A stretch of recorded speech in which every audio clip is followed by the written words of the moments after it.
Today, on the Encyclopedia of Commercial Real Estate Advice channel, I'm going to be talking about what does it take to qualify for a commercial loan.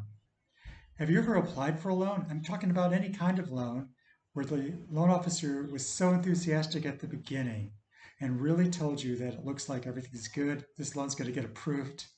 30 days go by, and what? They want to lend you 65%, not 75%? Or worse yet, your loan is denied? Why didn't they know this at the beginning?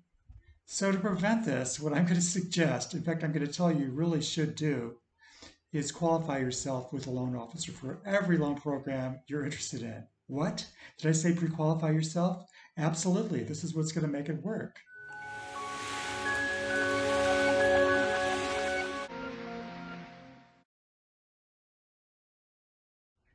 Hey, friends, this is Terry Painter. I have closed hundreds of loans for my two mortgage banking firms, Apartment Loan Store and Business Loan Store. I'm also the author of the Encyclopedia of Commercial Real Estate Advice, where I go over in detail over 500 topics on commercial real estate, many of which I'm going to be making videos just like this. If you'd like to watch more, please subscribe and also hit the notification bell below. In this video, I'm not going to have time to go over all the major loan programs and what the qualifications are for each one. But what you can do is go to my website where I list over 15 of the best programs in America for commercial lending. And the URL is right below. I go through community banks, credit unions, SBA, Fannie Mae, Freddie Mac, CMBS, insurance money, and so many more sources. Unlike residential loans that have two pre-qualifications, the quality of the borrower and the quality of the property, commercial loans actually have seven pre-qualifications. We're talking about, again, the quality of the borrower. Since the recession, that's been number one. Then the quality of the income, the quality of the location of the property, the quality of the occupancy of the property, the quality of the tenants, the quality of the leases, and lastly, the physical condition of the property. What's the quality there as well? Okay, so let's start out with the quality of the borrower. That's you. You should know all the answers to these questions. But you're going to ask the loan officer, what is the minimum credit score you need? Can you have any dings on your credit? What if you had a foreclosure or a bankruptcy 4 years ago? Is that acceptable to them? What net worth do you need to have? What's that minimum? How much cash do you need? How much do you have to put down? How much post-closing cash do you need? And so on. Also, don't forget about experience. Do you need to have already owned a commercial property of this type before? Is it okay if you just happen to own several rental properties? The next pre-qualification is the quality of the income of the property, and this is what differentiates a commercial loan from a residential loan. For most lenders, the income is actually king, and what they're looking for is debt service coverage ratio. So you're going to ask the loan officer what is their minimum debt service coverage ratio. Usually this ranges from 1.20 to 1.35, and how debt service coverage ratio is defined is that for every dollar, let's say, of loan payment you have, if the debt service coverage ratio is a 1.25, you need an additional 25 cents of net operating income. Next comes the quality of the location. For community banks and credit unions, they prefer that the property be located very close to where they have a branch. Okay, for national lenders, they quite often prefer a much larger MSA, a larger city. And most lenders will require you to live fairly close to where the property is located. So that's a factor in the location as well. For retail, office, and even self-storage properties, light industrial properties, and so on, the lender's going to want to know if we know what the traffic count is. Traffic is important for those. Next comes the quality of the occupancy of the property. For community banks and credit unions, they actually prefer for multifamily apartments that the occupancy be at 85% or more. They'll consider the property distressed if it's lower than that, and you might need a bridge loan. For all other types of commercial real estate, 80% is probably adequate, but it's going to have to cash flow at that debt service coverage ratio to meet the occupancy requirement.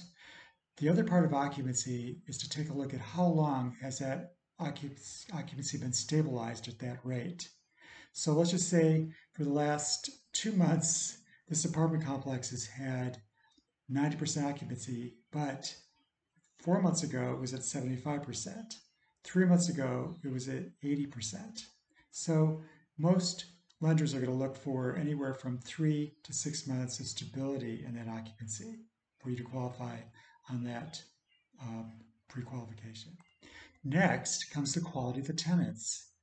Since the COVID-19 recession, lenders have been really focused on, are the tenants actually paying the rent? They might be occupying the property, and maybe they're paying the rent late or not paying it at all. So that has a lot to do with the quality of the tenants, of course.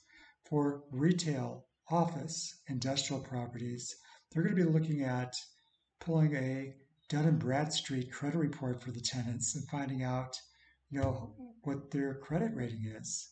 And also, lenders prefer that mom and pop tenants have more, for retail, office, and industrial, they have more than one location. So if one has a problem, they have another one to fall back on. Next comes the quality of the leases or rental agreements. For an apartment complex, lenders really prefer that the majority of the leases are booked for a year. Month-to-month tenancy is a bit risky to them. Now, if we're talking about office, industrial, and retail properties, if the leases have less than 2 years left, many lenders just take those leases off the rent roll. What they're really worried about is rollover risk, that too many leases will mature and not be renewed prior to their loan being due. The last pre-qualification is the quality of the physical condition of the property. We're talking about the quality of the roofs, the quality of the structure itself. Does it need paint? Does it have sagging balconies? Does the parking lot need repair? Maybe it needs to be restriped. Maybe it needs to be resurfaced. What about the interiors of a multifamily property? Does it need new appliances? Are the floor coverings wearing out? And so on. You're not going to know when you apply for a loan if it's a purchase whether the property, you know, needs all this, because you're not going to do a property condition report ahead of time. But if you are refinancing a property, you're certainly going to know that. So ask the lender what their qualifications are for the physical condition. For an A-paper loan, which are loans that are very low rate and long-term fixed, most lenders do require the property to be in good condition. And sometimes, they'll allow a certain amount per unit for you to fix the properties up, and they'll still make a loan to you. Otherwise, if there's major repairs or rehab needed, you're going to have to take out a bridge loan. So, my friends, are you willing to take charge of your commercial loan when you apply for one?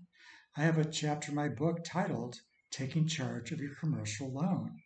And I can assure you this is the most important thing you could do to save time and money. It's just that the process is really weighted in the favor of the lender. The lender is always going to be excited at the beginning because they're salesmen. They don't make money if they don't do loans. And quite often they do propose terms that are much more favorable than what they approve. I would say that happens as much as 20% of the time. But you can have a lot of weight in what happens by, number one, asking each lender that you are interested in their program, ask them those 7 pre-qualification questions, and then take it a bit further. Once you apply for the loan initially and you send in your submission package, ask them to run it by whoever's going to approve the loan. This could either be a credit administrator, credit manager, a loan committee, whoever's going to apply for it. Ask the loan officer to make sure that those individuals pre-approve your loan too, and that's how you're going to hit a home run. Thanks.